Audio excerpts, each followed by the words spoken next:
All right. We're back, and it's time for another deck from our Patreon games. This is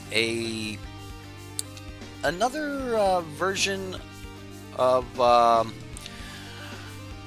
Rush's builds with Carnage Tyrant and Regisaur Alpha. He's trying to play around with Grand Warlord Rada and things of that nature. So we're gonna have a little bit of fun with it tonight. Hope you guys enjoy. If you do, give it that thumbs up, and if you like the content in general, don't forget to subscribe to the channel. Also, there will be Wizard sponsored advertisement during this video, so we'll be talking about the new streamer event that is coming up on the 16th. So hope you guys are ready for that as well. What's up, everyone? We're back, and we've got a Rush's deck for you guys. So let's see where this goes. Should be a lot of fun here. The mana base is pretty straightforward. There we go. The mana base is pretty straightforward. There's not a ton of Gruul lands to go around right now, but we've got more coming here in the next set, and that will increase the consistency of these decks. But for now, we've just got basics and some Rootbound Crags. And then as far as creatures go, we're going to start off with Land of War Elves, using Land of War Elves as a little bit of ramp to help us get into cards like Catalyst Elemental on turn 2. And then as far as turn 3 goes, if we have the Land of War Elves, we hit our third land drop, and we turn to a Catalyst Elemental, we should be able to produce 6 mana on turn 3, which can allow us to jump straight into a Carnage Tyrant for just some major value. And then, we'll go from there. Lost says, new cards revealed. Were there some more spoilers that came out after my spoiler video there? If there are, then we'll pick those up towards the end of this game. But for now, we're gonna play Rush's Carnage Tyrant deck here and see if we can get a turn 3 Carnage Tyrant, because that seems great. Oh man, the turn 3 Carnage Tyrant seems awesome. Even if we're not hitting Carnage Tyrant on turn 3, we might be able to get into things like Vivian Reed, Regisaur Alpha, Grand Warlord Rada for additional ramp, and Rekindling Phoenix, because it's a really good card in the meta right now. Yes, there are a ton of lava coils running around and things like that. This deck runs 4 lava coils itself. And then, we've got Lightning Strikes to do additional damage. We can deal with Lyras and other big creatures with our Fight with Fire, or just finish the game. If we have a ton of mana, kick Fight with Fire and dome our opponent. If it's a control deck, we can put all of that mana into Banefire. Now, personally, I don't think we really have a ton of creatures to really abuse Grand Warlord Rada, but she's still going to be a really good creature in this deck. 3/4 with haste is not bad, and then if we do get additional mana off of it that we can do other things with, that'll be a lot of fun as well. We do have a 1-of Path of Discovery to help us hit our land drops and help us kind of churn through the top of the deck, but there we go. Guardian's Plan and Soothing Tithe. Well, we will check those out as soon as we get done with this deck. So stick around, and we're going to play a game with this, and then we'll go check out those other spoilers and go from there. Now, Rush does have Sarkhan's Unsealing in the sideboard on this deck. We've got Direfleet Daredevils, another really good card. Works well with burn-based damage, where you get to, before first strike damage happens, or after first strike damage before normal damage, go ahead and deal the additional 3 points of damage to an opposing creature, and you can kill up to 5/5s with your Direfleet Daredevil, and you get to keep him around. Even in the floor on this is still a 2-mana 2/1 with first strike. As far as Graveyard Hate and a little bit of additional life gain, we've got Deathgorge Scavengers for removal of enchantments and artifacts. We've got Thrashing Brontodon. We've got some Fiery Cannonades to kind of sweep the board of those early creatures, and then Transmogrifying Wand. Nice little piece of tech that works well against cards like Niv Mizzet. I mean, doesn't trigger Niv Mizzet, so they don't get the additional ping, they don't get the additional card draw, and for 4 mana we can stop a Niv Mizzet. So not bad, but that's the deck, and let's get into some gameplay.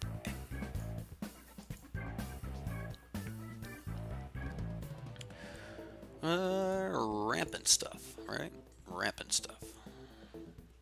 Oh man, somebody else got it. Okay, well, we'll host this match, go from there.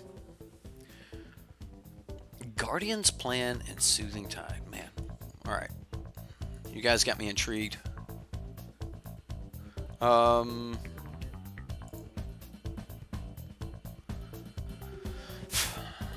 Here we go.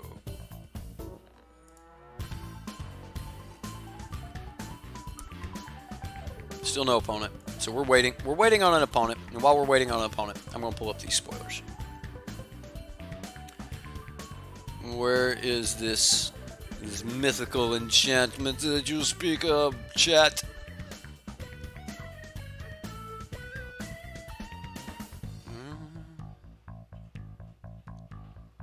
Maybe they're not on here. Are they on MTG Salvation?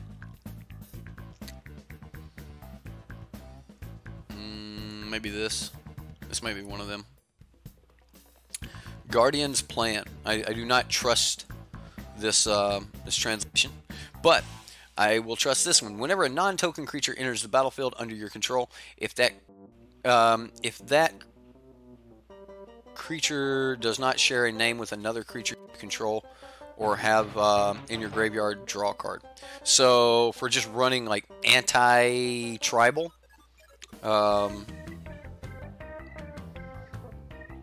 or not running 4-ubs, this becomes a thing, I guess.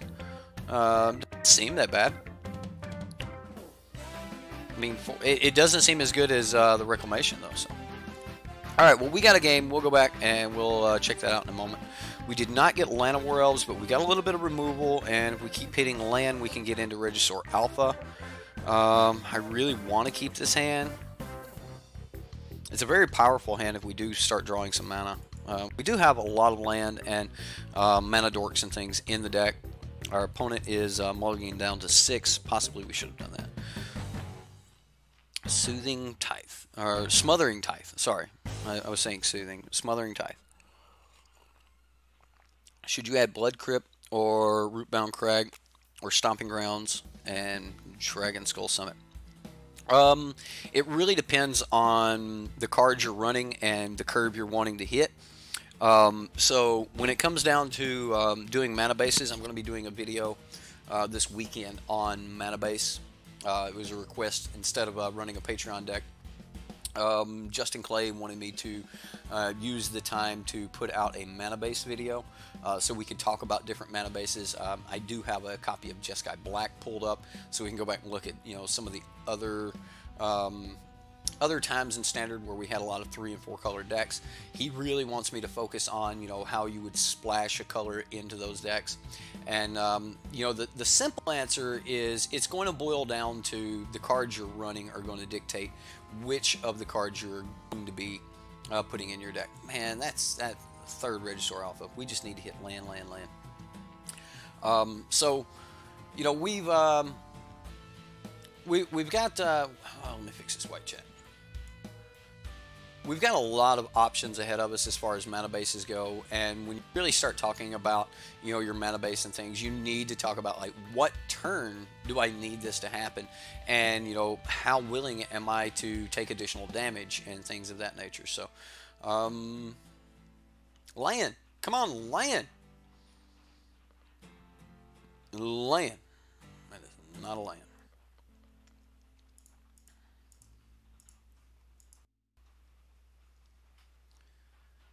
So the reason I am lava coiling this is because if he has a dive down, I want him to go ahead and spend it now. If he has a Curious Obsession, he will not be able to play it this turn either. Now we may just see a Tempest Gen or something like that here. In which case, that lava coil would have been great, but we're going to lose this game without hitting mana anyway. So we'll see. Run all of them, he says. Run them all. Do it all. Run all of them. I don't think that's the right answer, but we'll see. We may be in a situation where we just want to race.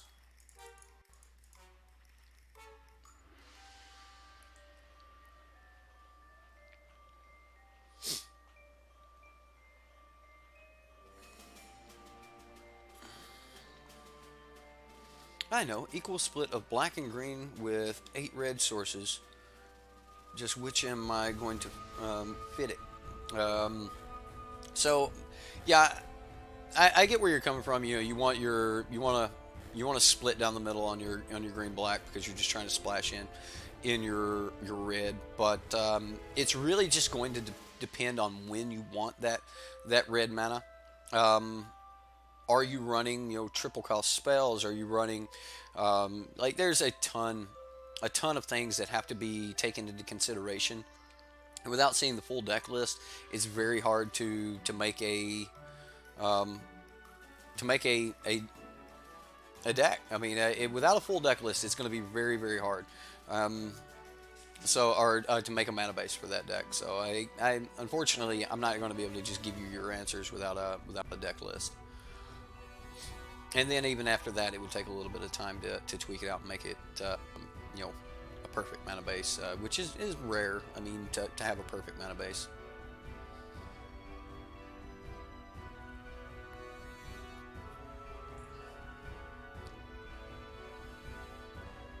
Come on, land.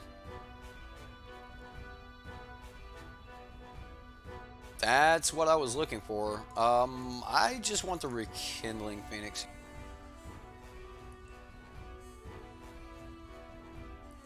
And I'm just going to pass. Rekindling Phoenix is just a little bit of, you know, stabilization. It's not going to save us a ton because the Warkite Marauder is going to turn the Rekindling Phoenix into a 0/1 with no abilities. So, you know, not a lot going on there. Okay. I can't believe he didn't swing with the Tempest Gen. I guess he's wanting the Tempest Gen as kind of a blocker. He's got a ton of mana right now. Let's go Land of War Elves. Then we're gonna see if we can get in for a little bit of damage. I assume that he blocks here and throws a dive down on his Tempest Gen.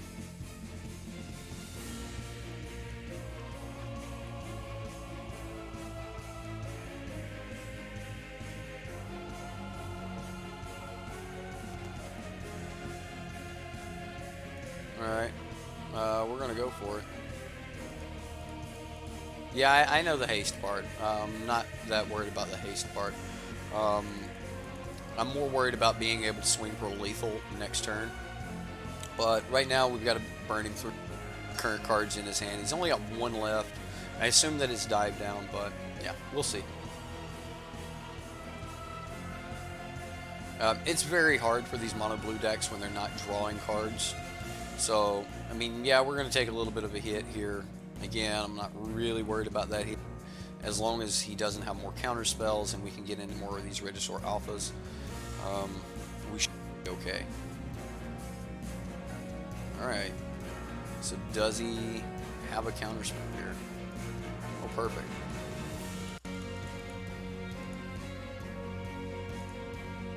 So we'll go Regisaur Alpha. And this will let me know if I even stand a chance.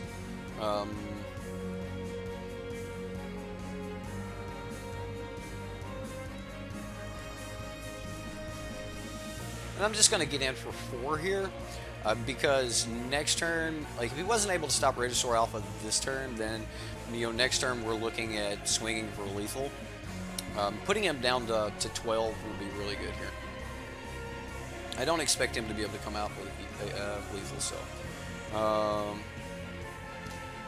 You can see we get 1080p now. That's sweet. I've been working on it, man. I really have. I've been trying to make sure that we had more things available for us. Trying to increase the quality of stream, trying to increase, you know, how the stream looks. You know, I've just kind of fell into this about a year ago and just never, like, just had to learn everything on my own. And you know, like anytime that you work at a job for a little while, you end up with you know, some skills over time. And I'm hoping that I'm learning some new skills and we'll be able to we'll be able to do more things with the stream. Like it's I hope it's going to be a lot of fun. Like I really do. I've got a lot of high hopes for the stream. So. Okay, well, let's see if this works.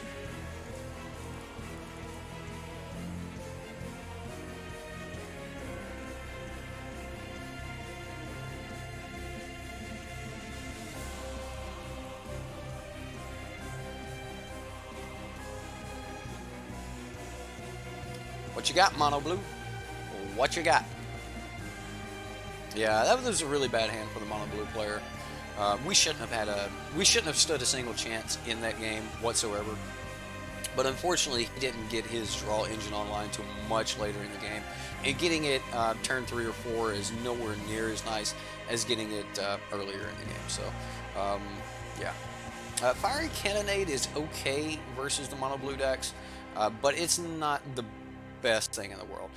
Thrashing Bronzodon is extremely good because being able to pop the Curious Obsession is really, really good. They can't dive down on a Curious Obsession, so I think that I want a couple copies of Thrashing Bronzodon. I'm not exactly keen on Fight with Fire or Path of Discovery here. I just don't think that we need those cards. As far as Direfleet Daredevil goes, this card's actually really good. Lava Coil's pretty decent, and I don't think that we're going to need Banefire, but you know, on turn 2 you can use Banefire to kill something. So I tell you what, I'll back off of a Galta, and although if we do resolve Galta, there's not much they can do about it. We'll get rid of the one Catalyst Elemental, and then I'm going to run it back like this.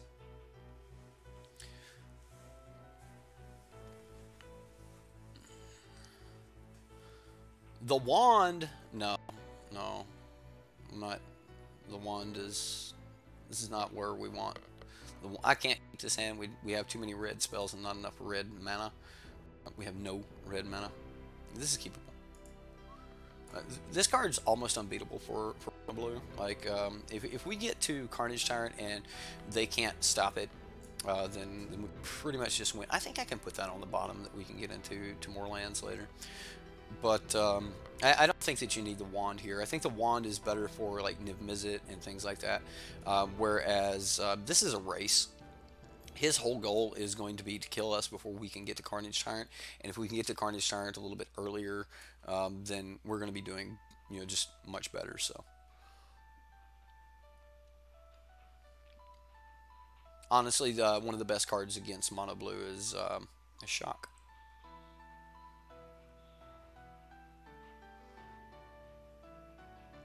Do I think the Explorer engine of Golgari will still be the powerhouse it is? Yes. Yes, I do. The Explorer engine is a really, really good mechanic, and the support that it has with cards like Wild Growth Walker are extremely powerful, and they fight entire types, and not just single, like single linear plans. Like being able to put blockers down. Drawing cards, even if they're just lands, or getting card selection, gaining life, making your creatures bigger, all for just playing that package is exactly where you want to be. So, McFats, thank you very much. Mr. Miles told me I need to call you Bill, that your name's Bill. Well, Bill, I appreciate it, man. Thank you. I hope that the alerts come through.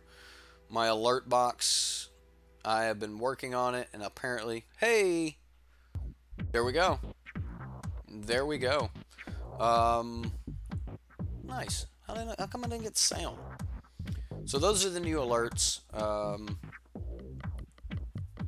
Okay, so this is not a wizard, so that tells me he's just keeping up Wizard's Retort here. He spends Wizard's Retort on a line of Werewolf. I'm happy with that.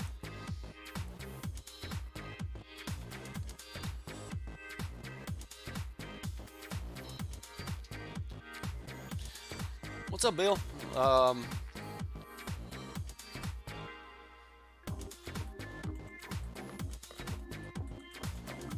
That's a Jareth Miles thing. You also go by Bebe? All right, cool, sweet.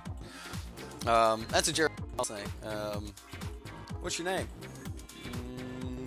Not telling you my name. Okay, well, I'll just call you Bill. All right, so our next card gets countered. Never mind. Well, we resolve a Rekindling Phoenix here. Or we play Llanowar Elf and resolve Carnage Tyrant. Oh my.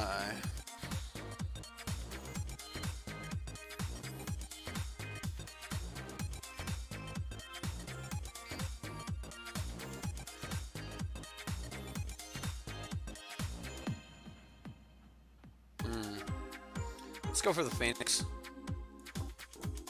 Phoenix will be a good card here. I mean, yes, it's just a racing card, like, because we're not blocking with it, but putting the race on is exactly where we want to be. Getting a couple points in with the Phoenix would be great. So we'll see what happens.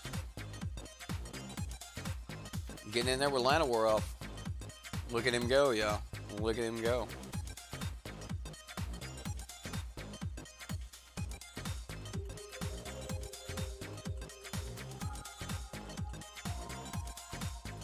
Your name is Mud.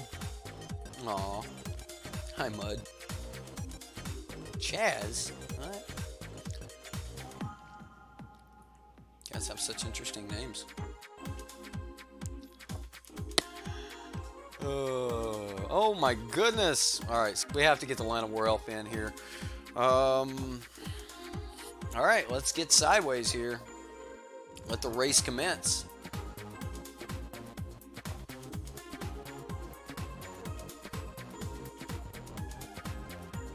Land off the top would be perfect.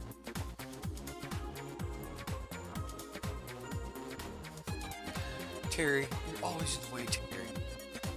I don't know, for some reason it reminds me of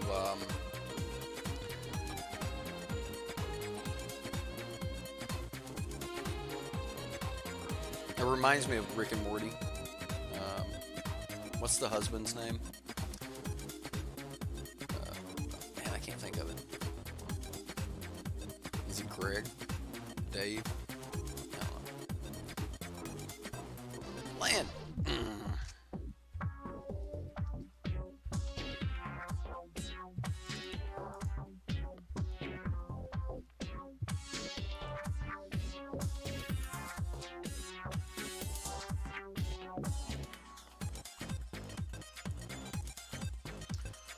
Steal our Llanowar Elf back. Or try to, anyway.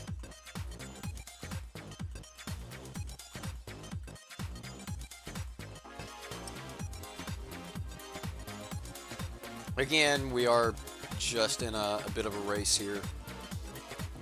Cutting his damage down, though, helps us a ton.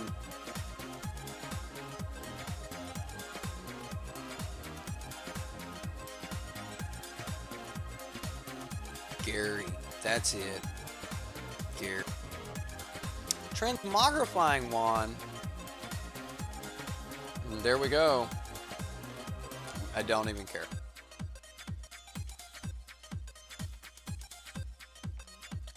Like, that's not a really good card to transmogrify.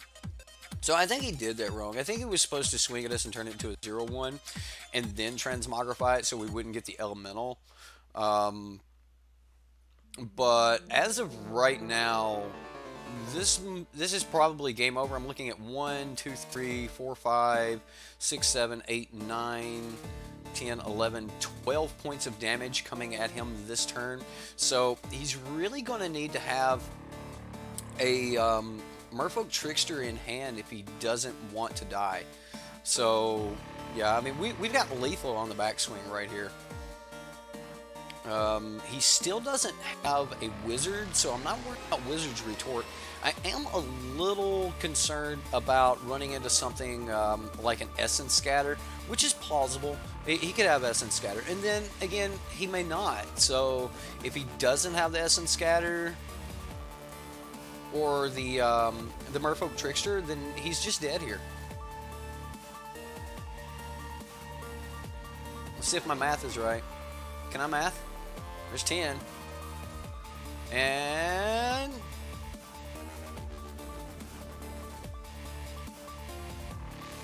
5.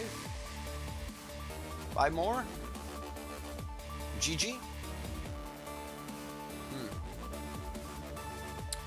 Yeah.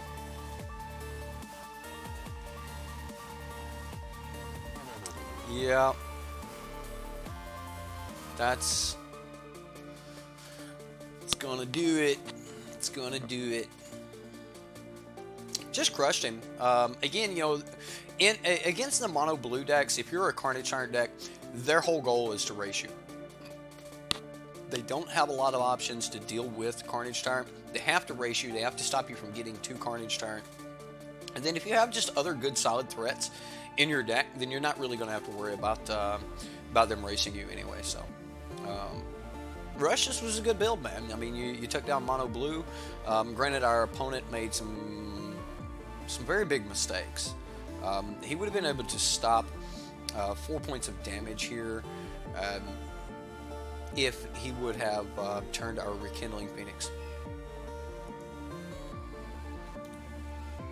If he would have returned our Rekindling Phoenix into a you know, a 0/1 with no abilities, then we would have been in a little bit harder of a position. However, we still had plenty of life total based on the amount of damage he was pushing over. So, all in all, you know, it worked, Rush. It worked very.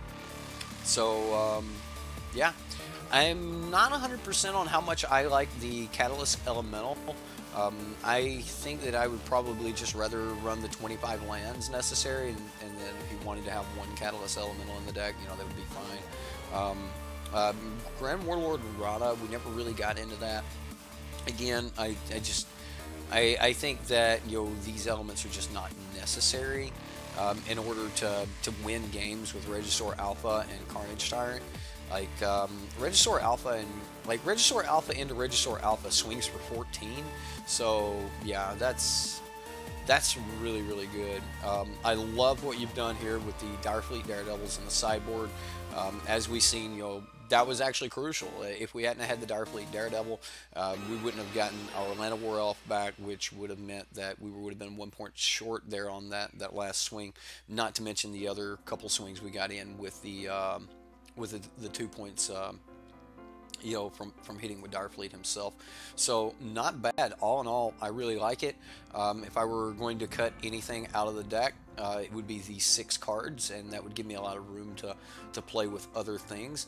But as of right now, it's a pretty sweet deck. I think you're going to have a lot of fun, and yeah. Well, there's jank in the main board here with the Catalyst Elemental and the Grand Warlord Rada. When we get to talking about his sideboard, against control decks and stuff, Sarkhan's Unsealing is not a really bad card. You don't want it against the aggressive decks because most of the time you're just not going to get like really into it before they kill you. Transmogrifying Wand is a nice little piece of super secret tech that works against Niv Mizzet. We've even seen that mono blue deck, you know, had a couple copies of it. So this is just some super secret tech there, some McFats for you guys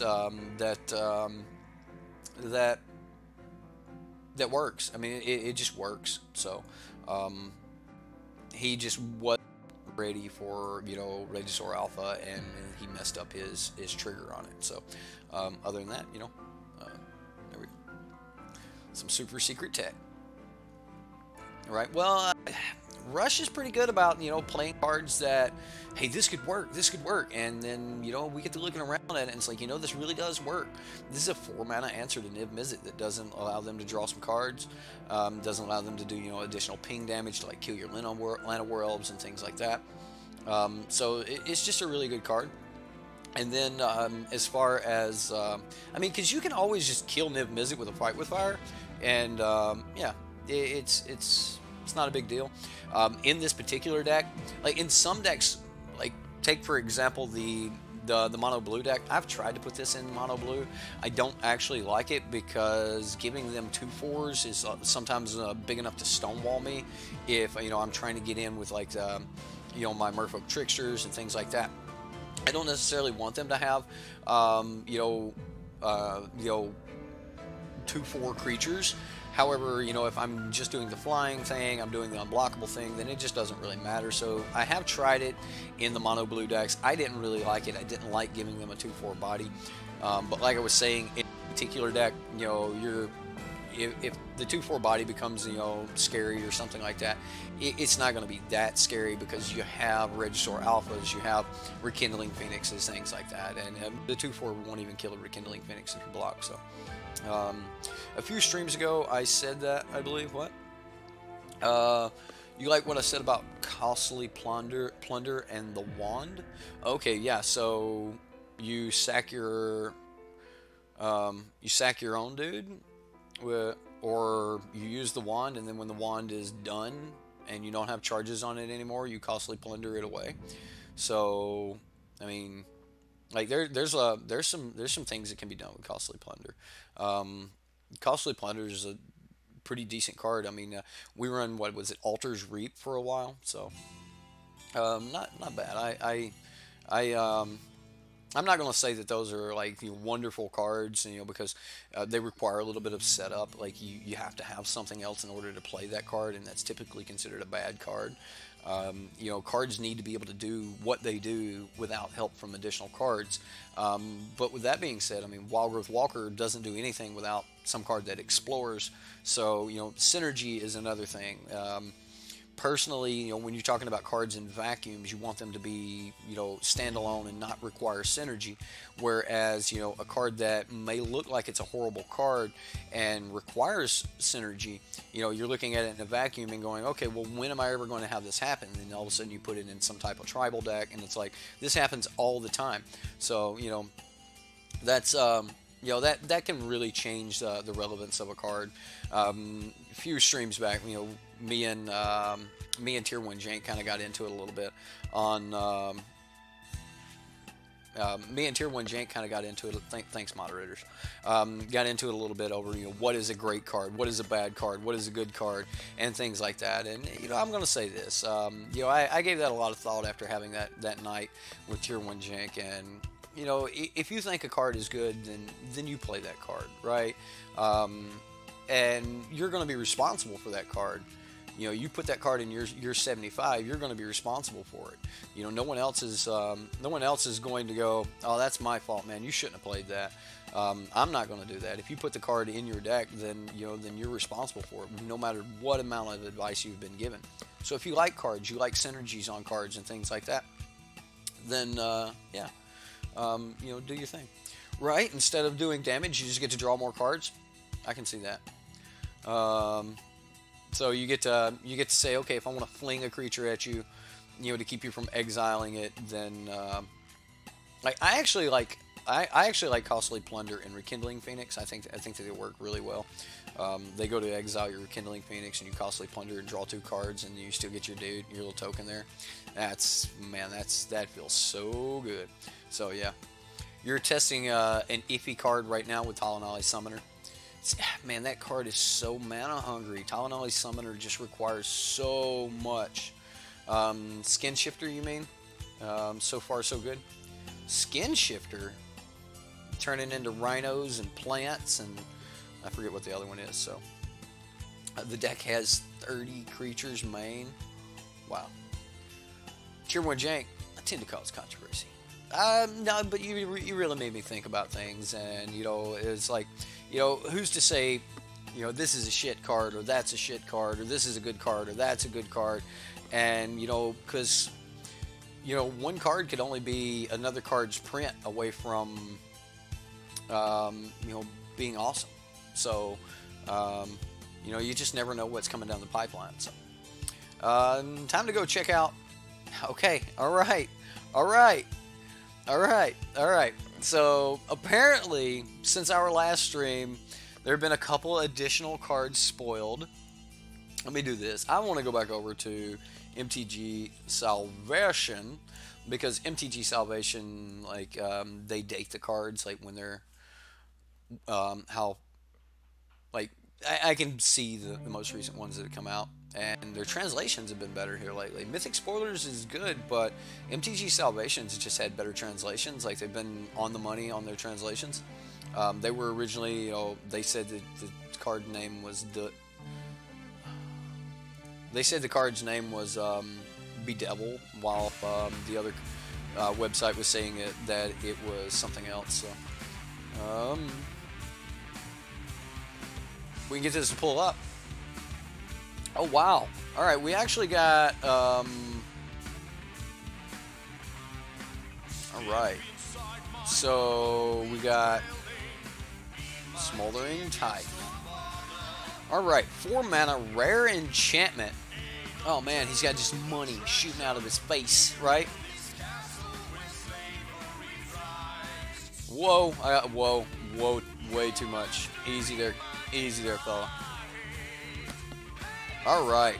So, whenever an opponent draws a card, that player may pay 2. If that player doesn't, you create a treasure artifact token with sacrifice this artifact, add 1 mana of any color. Okay, so this is actually very significant for me and for reasons that you guys may not be looking at, and that is, why are we still making treasure tokens? Why are we still making treasure tokens outside of Ixalan? Now, I get it. All right, they've got to pay 2 to keep me from making a treasure, but Black White Revel and Riches might be a thing. Are treasure tokens going to become eternal? Are those going to be an eternal part? You know, we found treasure on Ixalan. That treasure is now bled out into the multiverse. I don't mind it. I don't mind it at all. Making treasures an evergreen mechanic seems okay, but that's the enchantments are really cool. I mean, whenever an opponent draws a card, that doesn't say whenever an opponent draws a card other than the first card they draw on their turn. No, it's just any card. I get a treasure token unless you pay 2.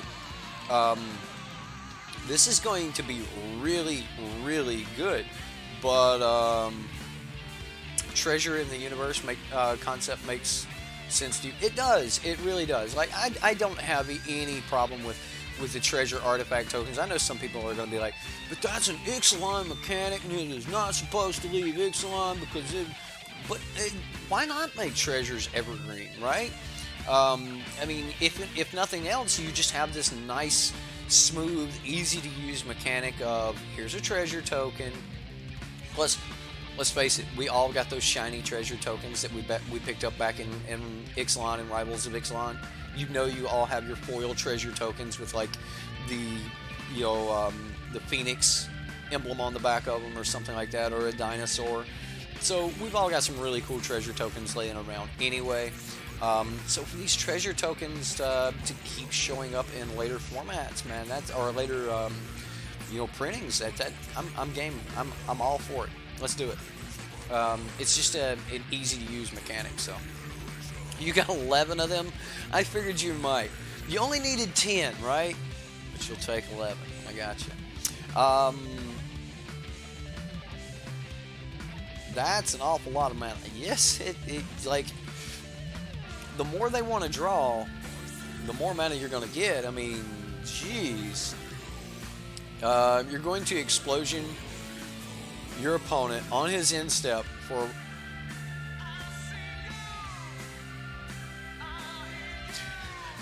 I'm going to pick you to draw cards. I'll take the damage. Just do... That'd be funny. You can get away with some funny games with that. So I look forward to what you build there, Marcus. I look forward to seeing it over on your channel. Tier 1 Jank, everybody. He's trying to... Another one of our community that's trying to start up their own stream. So give him a little bit of love. Click that little picture there on the chat. It'll take you over to his channel where him and his wife Leslie do some pretty good deck tags, recording of paper magic and things like that. So yeah, Smothering Tithe.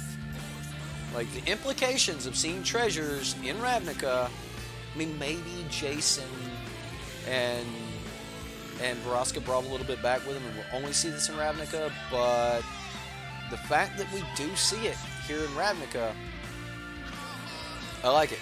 I like it. You know, it's things for the future for sure. So, yeah, that's a great thing to do for. I mean, we turned Menace. Menace became an evergreen mechanic. Having treasures is an evergreen mechanic. Why couldn't clues become evergreen, right? You know, I don't know. Investigate, man, investigate. Let's go look at Guardian Project one more time. See if we can get a good translation of this. Alright, so Guardian Project says whenever a non-token creature enters the battlefield under your control, if it doesn't have the same name as a creature you control or a creature card in your graveyard, draw a card. Okay, so, alright, the secret to Simic strength is in its diversity. There you go. Okay. So, a bunch of 2-ofs and 3-ofs and things like that. Having a deck that can attack from a ton of different angles may actually end up being a really good best of one deck. So, I mean, I don't know if I actually want a 4-mana do nothing, like, because on turn 4 you're not going to be able to get other cards down. You're not going to have other cards entering the battlefield to draw these additional cards and things like that. So I don't really know if I like this particular enchantment, but I like what it's saying. You know, it's saying, hey, you don't have to have 4 of this and 4 of that and 4 of that to build a deck. You know, there's a bunch of things that will fit that gap. And if there's a singleton format, this looks real good. This looks real good. So, the Orzhov getting gold out of you one way or another. That's right, Rocker. That's right. The closer you look at Zingara, you like her with the Explorer engine. Okay. Guardian Project is an EDH green staple for sure. Oh yeah. I mean, because you're never going to have the exact same card in your graveyard in an EDH deck, right? So, yeah. Brawl chat, whatever. So some EDH.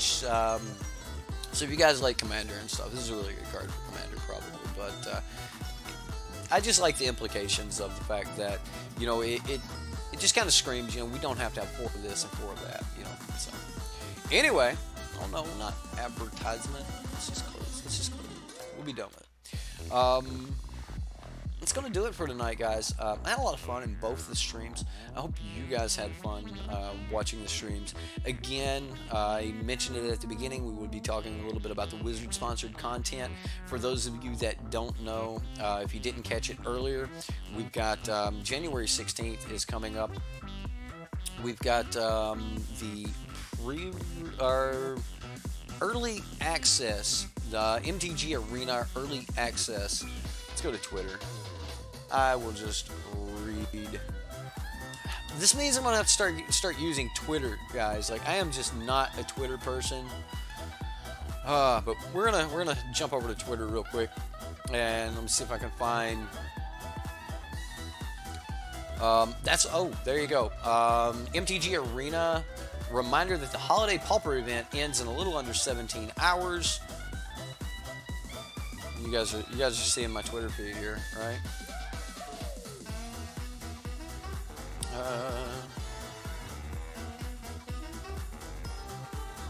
Where's it at? You know what? Let's just jump over to Wizards of the Coast. Here we go. Get hyped for the Ravnica Allegiance Early Access Streamer event. Tune in for some of your favorite content creators to get the first look at Ravnica Allegiance gameplay on MTG Arena. The fun starts at 8 a.m.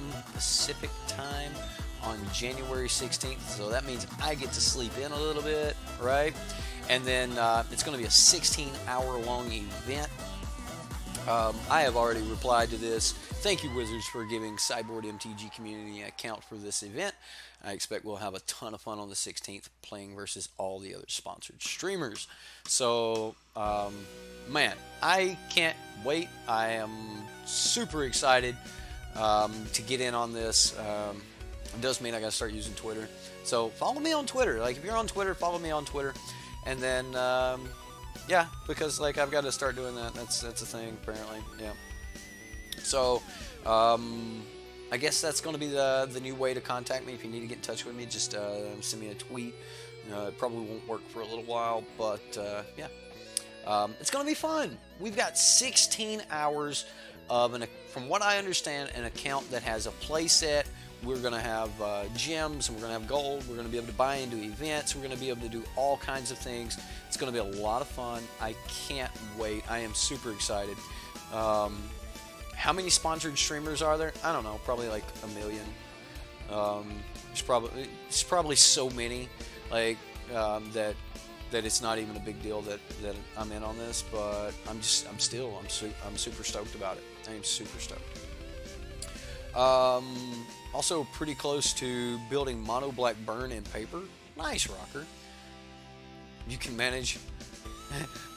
Well, sweet, Rush. You start messaging me on Twitter, and I'll be sure to look at it a little bit more over there. Am I going to have some brews made up? So we're going to start. I'm gonna lay out, you know, a syllabus. I guess I don't know what the right word is. But I'm gonna have a layout of how I want to spend, you know, the majority of those 16 hours. I planned on doing, you know, like 3-hour sessions, take a break, another 3-hour session, take a break, another 3-hour session, take a break, that sort of thing. So I'll probably only end up streaming somewhere between 8 and 12 hours of it. But each session, we're going to be doing things like we're going to be building decks with the community. So if you guys got decks and things like that, you know, we'll be working on you know, those decks. We'll try out your strategies. We'll jump in. We'll get some gameplay. Just be a lot of fun, man. It's just going to be a lot of fun. I'm going to have some brews. We're going to be brewing right there on stream. Everything's going to be done live because I can't post the videos afterwards for like a week or something like that. They have to let us know when we can actually make the streams live. So that's going to be the game plan, is to stream for a few hours at a time, so that will go on and save as its own particular video. And you know, we'll have multiple videos that we'll be able to bring up you know, later. Now, for those that are on Twitch, they probably have a different way they're going to do it, but that's how I plan on doing it. So you know, 3-hour streams, and we're going to try to get in 4 3-hour streams that day. It's going to be a lot of Magic, guys. It's going to be a lot of Magic, and if I don't play Magic the day after that, because I'm just asleep all day, I hope you guys will understand. But I do recommend that you're there for the streamer event, because I can't post the videos until afterwards. I have to set my YouTube so that the videos don't automatically post, because we're not allowed to do videos on demand, which is, you know, a regular video. We're not allowed to do you know, VODs for the event until they say that we can release them. So that's it. That's all I've got for you guys tonight. Is that during pre-release? So no, that's the 16th. 16th is going to fall on a Wednesday. The 16th will fall on a Wednesday. So, you know, we've got not next Wednesday, which will be the 9th, but the Wednesday after that. So, yeah. Yeah, exclusive stuff. And it's for us. We've got this. Yes. T1J, 19th T1J. Is that the pre-release? Is 19th Saturday? Okay. Oh, T1J is Tier 1J. My bad. So yeah, we're gonna be doing this a couple days before pre-release, and then as far as pre-release goes, I'm gonna be doing all my pre-release stuff and things like that over on Arena, and you know, we'll just go from there. So. Hope you guys enjoy it. I'm super excited. Like I said, for the next 2 weeks, you guys are going to be hearing about this every single stream, because I'm excited. I'm going to have fun. And if I'm having fun, maybe you'll have some fun. right? Well, that's all I've got for tonight, guys. I did have fun. I hope you guys had fun. We'll see you next time here on Cyborg MTG. McFats, you got a song you want to go out on, man? I'm pretty sure you gave a donation there. Anything you want to go out on? Anything you got, buddy? What do you want to do? It's all you. Early access streamer event, everyone. It's going to be fun. I don't know how many other streamers are on YouTube, and I haven't seen like the advertising of all the different streamers they're going to have. But follow Wizards on, or follow at MTG_Arena on Declaration of War. I got you. Follow MTG Arena on Twitter, and you'll know when they post everything. So there you go. That's it. Oh, we're all going to enjoy, buddy. I promise you, I'm going to enjoy it. I'm already enjoying it. I am so hyped. I'm so hyped. That was one of the things I always said earlier. I was like, man, I know Wizards is, giving all these access to the big streamers and everything else because they're trying to get their audience and everything. That's what they need to do for themselves as a company. But I really wish they would, give people who actually played Magic, this access. And they started doing that. And man, that's...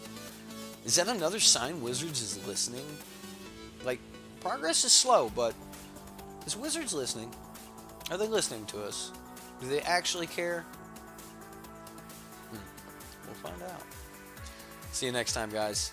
Enjoy Declaration of War, which is, let me find it. Declaration of War. Oh my goodness, I can't find it. Alright, we're going by title.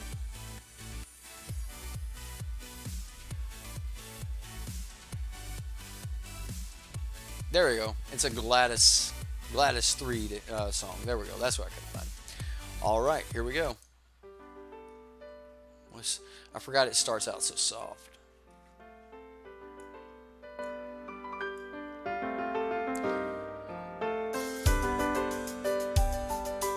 If Wizards is listening, I guess I can finally get behind Arena. Oh my goodness, we might have gotten Jeremiah on you guys. I'll say this, and I'll kind of talk to you as the song goes on. I originally thought that, Reno was going to be a bad thing, that he was going to, bring in a crowd and invest in more and things like that. It's all going to be a nightmare. And I'm not 100% sure that it's not going to be a nightmare, but I am going to say this. At this point, there are more players playing best of games than there are us old players crying about it. So, you know what? I'll get this thought out. I'll pause. Now you can hear me. At this point where we're at in Magic and with Arena, and this is one of my thoughts on Arena, and this is one of the things that I finally come to the conclusion on, was that we're at the point right now where there are more new players coming to Magic through Magic Arena. We've got more players playing best of one and having fun with that format, and they don't know about best of three. They don't know about other styles of Magic. They don't know about old gameplay. They don't know about modern and things like that. But there are so many people playing Arena right now and enjoying best of one Magic that it outnumbers all of us that are playing all the other formats. So we don't have any choice. Like, this is where Magic's going, and if you like Magic and you like what Magic has been in the past, then the only thing we can do is stick around, ride this train with Arena, and try to ensure that the players that are around us don't fall into bad habits that are created through best of one and things like that.